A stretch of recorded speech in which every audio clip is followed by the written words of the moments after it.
할렐루야. 네. 지금 시간이 7시 27분 막 지나고 있습니다.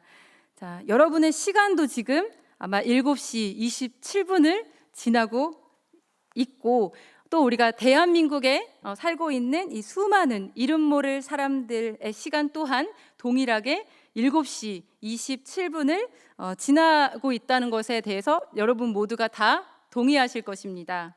그렇죠? 네. 저는 여러분에게 이곳에만 존재하는 7시 27분에 대한 이야기를 오늘 같이 나누려고 합니다.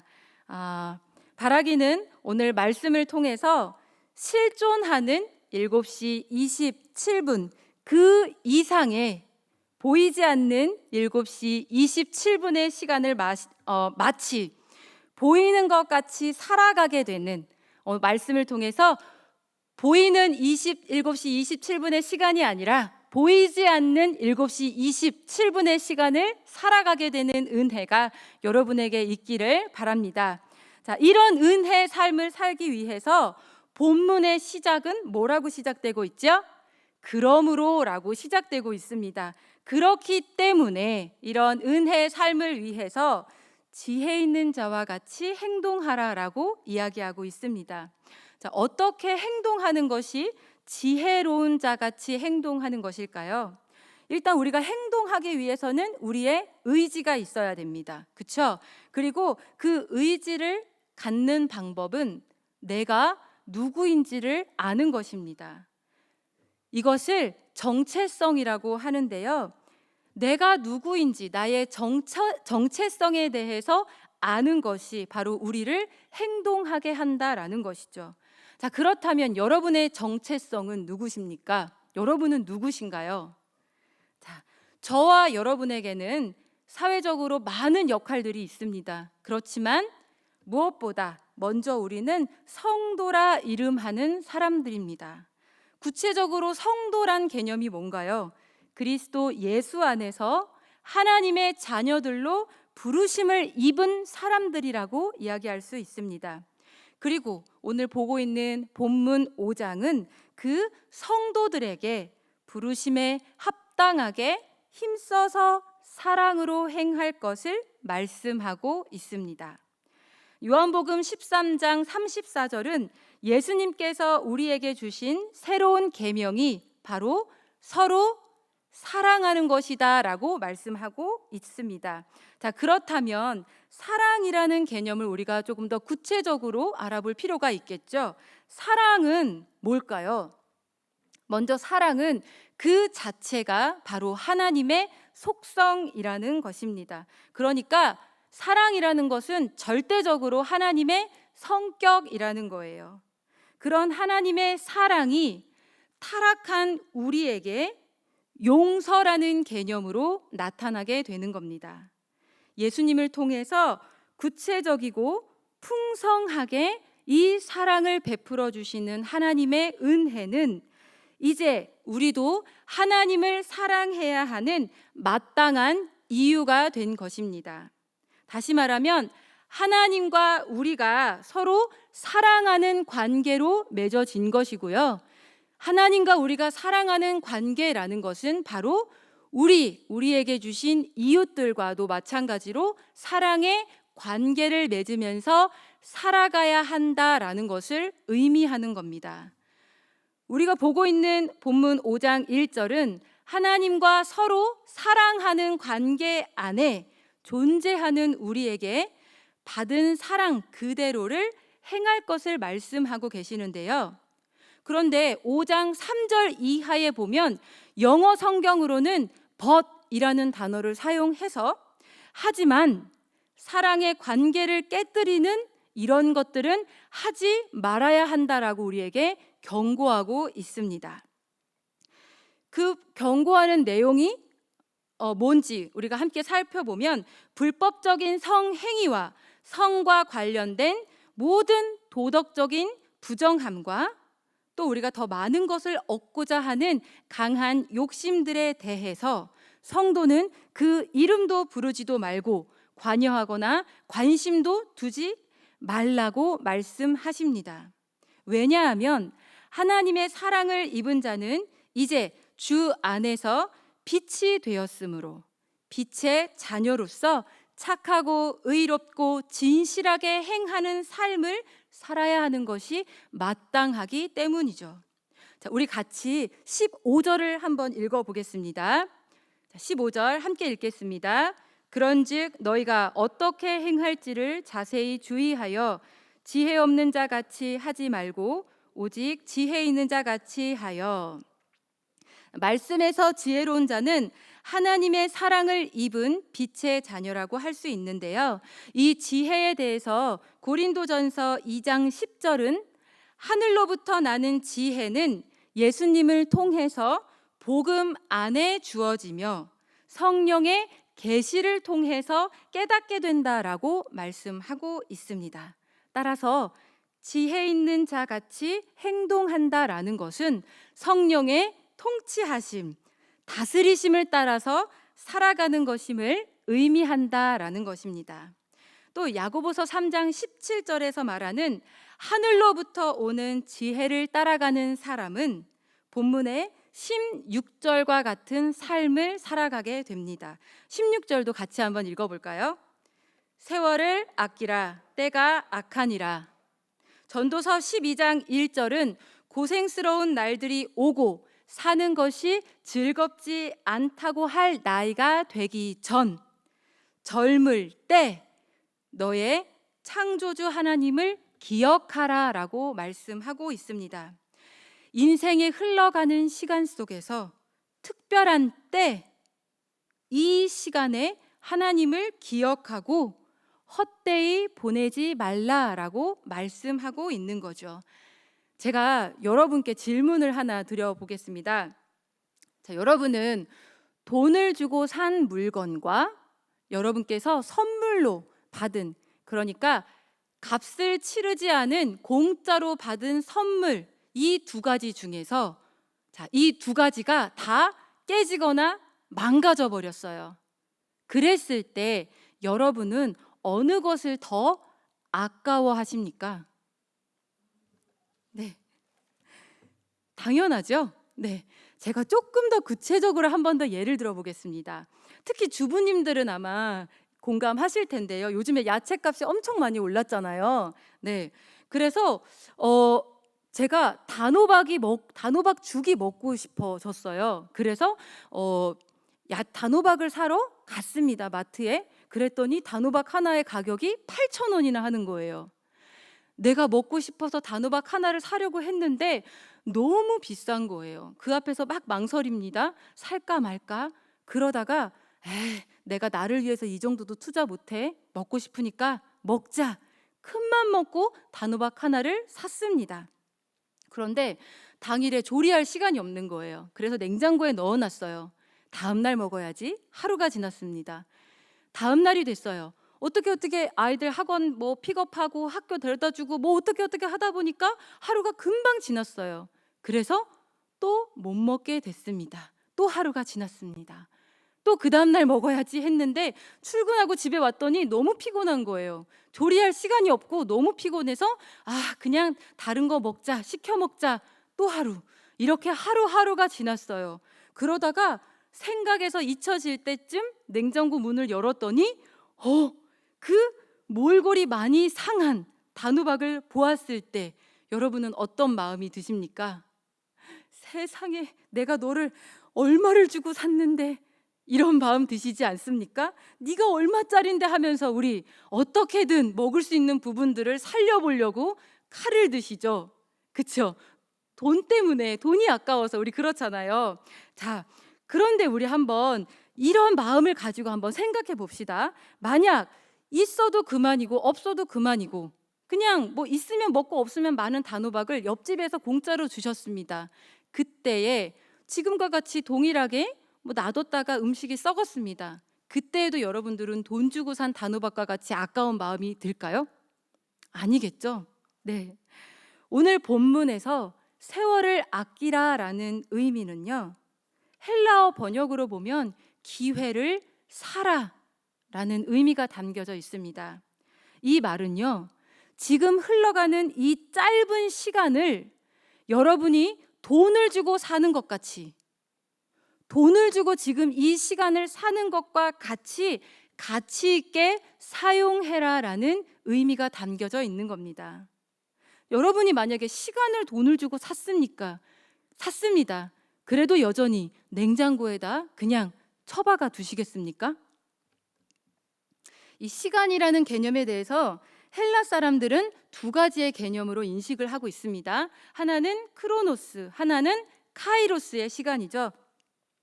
쉽게 말하면 크로노스의 시간이란 인간의 역사 속에서 흐르는 연대기적 시간을 의미하는 거예요.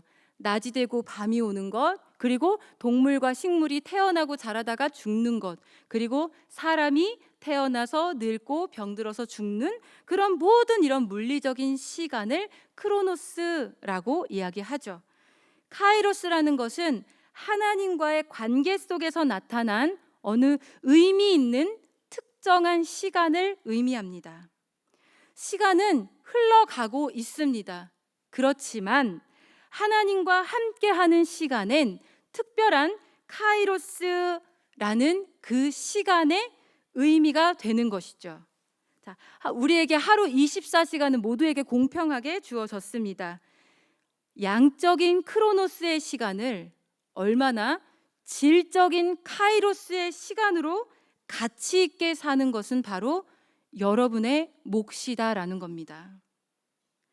우리의 시간에서 일어나는 일들을 하나님과의 관계 안에서 해석할 때 진정한 생명의 의미를 간직한 카이로스, 하나님의 시간을 살아갈 수 있게 된다라는 것이죠. 따라서 본문이 말하고 있는 세월을 아끼는 일은 누구에게나 공평하게 객관적으로 흐르고 있는 이 크로노스의 시간에 창조주 하나님과의 그 관계성 속에서 일어나는 카이로스의 시간들을 잘 포착해서 하나님께서 최고로 기뻐하실 만한 시간으로 잘 선용해야만 한다라고 우리에게 명령하고 있는 겁니다. 이것이 바로 하나님께서 기뻐하실 만한 일이고, 또 이렇게 하나님께서 기뻐하시는 일을 행하는 사람이 바로 지혜로운 사람이고 그 지혜로운 사람이 걷는 길입니다. 지혜로운 사람은요, 주님의 뜻을 깨닫고 받아들이는 길을 걸어갑니다. 주님의 뜻을 깨닫는다라는 것은 로마서 12장 2절이 말하는 시대의 풍조를 본받지 않고 마음을 새롭게 함으로 변화를 받아 하나님의 선하시고 기뻐하시고 온전하신 뜻이 무엇인지를 분별하는 사람이겠지요. 모든 피조물 가운데 오직 사람만이 하나님의 형상으로 창조되었습니다. 이것은 우리의 전 인격이 하나님의 형상과 모양이라는 의미죠. 영혼과 몸, 그리고 인간이 가진 모든 능력과 기능과 은사, 그 모든 우리 안에 있는 어떤 것도 하나님의 형상에서 배제되지 않는다라는 의미입니다.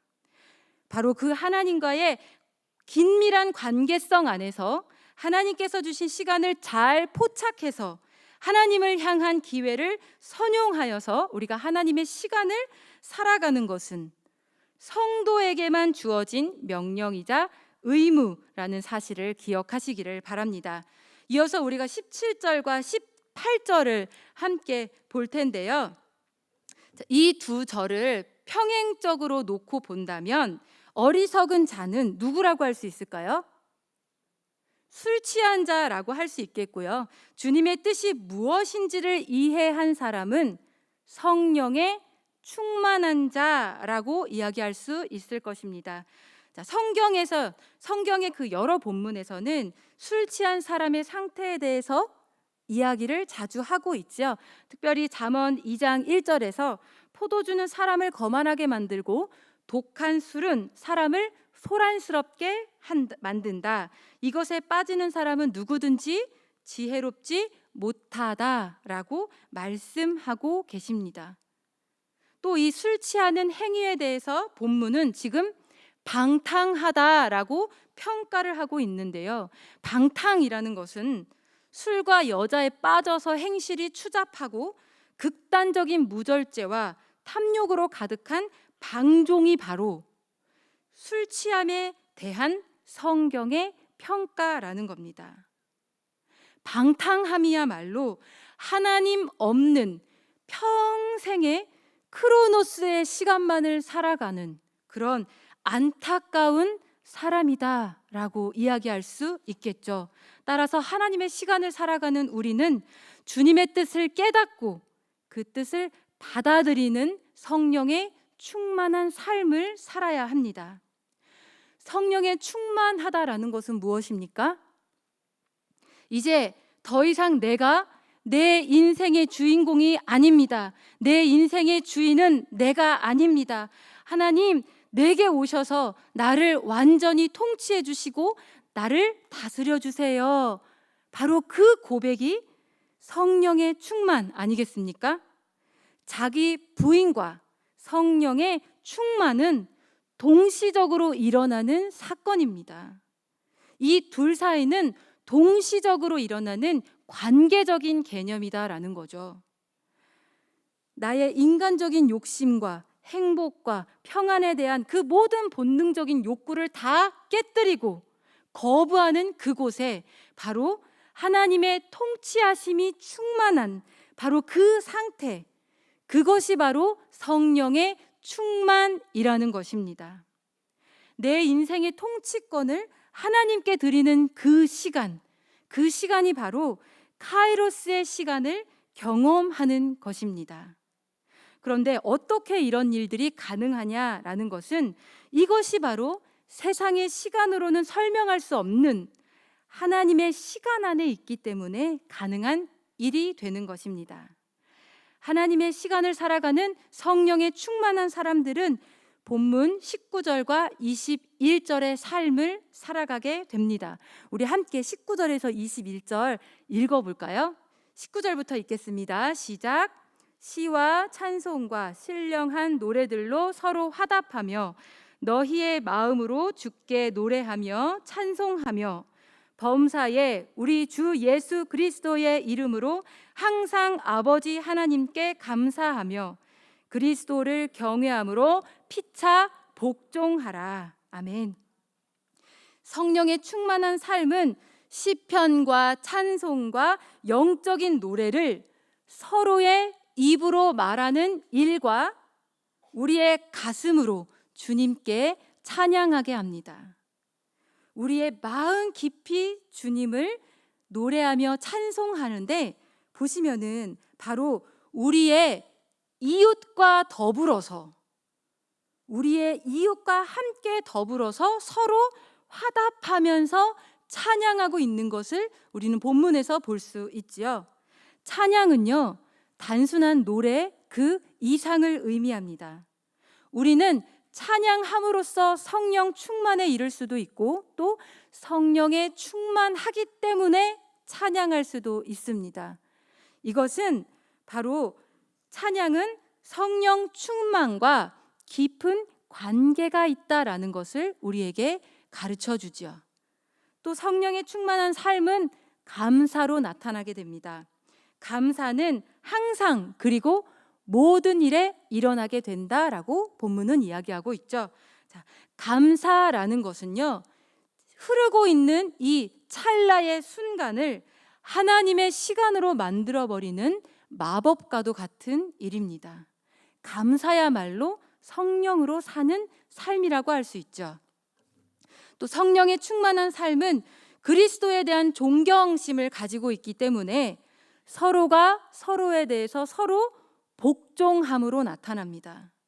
국어사전에서 복종이라는 단어를 살펴보면 남의 명령이나 의사를 그대로 따른다라는 의미가 있는데요. 성경에서 말하는 복종의 의미는 조금 다릅니다. 자신을 낮추고 남을 높이는 행위로서의 복종을 의미하는데 바로 빌립보서 2장 3절에서 말씀하고 있는 것처럼 무슨 일이든지 경쟁심이나 허영으로 하지 않고 겸손한 마음으로 하고 상대방을 나보다 더 나은 사람으로 여기는 것, 이것이 바로 복종에 대한 이야기가 아닐까 싶습니다. 중요한 포인트는 서로가 어떤 형태로든지 우리는 서로가 서로에게 관계를 맺고 있다라는 것이고요. 그 관계 안에서 지위의 고하를 막론하고 우리는 서로 존중함으로 나타나는 것, 그것이 바로 복종이 성령의 충만함 속에서 나타나는 것이다 라고 이야기할 수 있겠죠. 자, 우리가 지금 세상을 바라볼 때 여러분 어떻습니까? 자, 세상은 무수한 부조리와 모순들이 있습니다. 그리고 불의하고 가난함이 있습니다. 억압과 전쟁과 또 전염병의 공포로 인해서 우리는 마치 지금 어둠의 시간을 걸어가고 있는 것 같습니다. 역사의 기록은 그때 그곳의 어두움을 사실이라는 단어로 빠짐없이 기록하고 있습니다. 사실이라는 이 물리적인 시간에 집착하는 사람은 진실이라는 하나님의 시간을 절대로 알 리가 없습니다. 하나님의 시간은 어둠 가운데 빛으로 존재하기 때문이죠. 그 빛은 하나님의 사랑을 입은 우리를 깨닫게 하고 우리가 하나님께서 기뻐하실 만한 삶을 선택하도록 밝히 비춰줍니다. 주님의 뜻을 분별하는 사람은 성령의 충만함을 받은 사람입니다. 성령의 충만함을 받은 사람은 매 순간을 하나님의 시간으로 가치 있게 실현하는 사람입니다. 왜냐하면 하나님께서는 바로 자신의 백성 그 시간에 관여하신다라는 믿음이 있기 때문이죠. 여러분의 시간은 어디로 흘러가고 있습니까? 지혜 없는 자들과 같이 악한 날을 향하여 흘러가고 있는 시간을 그냥 그대로 바라만 보고 계시겠습니까? 지금 그 자리에서 하나님께서 나의 인생의 시간을 다스려 주시기를 바라고 맡기시는 은혜가 있기를 바랍니다. 냉정하고 엄격한 크로노스의 시간 속에서 어떻게 나는 카이로스의 시간을 살아갈 것인지 그것은 바로 여러분의 의지 안에 달려 있습니다. 바라기는 하나님의 시간 안에서 여러분을 향한 진정한 생명의 의미가 회복되어지기를 주님의 이름으로 소망합니다. 함께 기도하시겠습니다.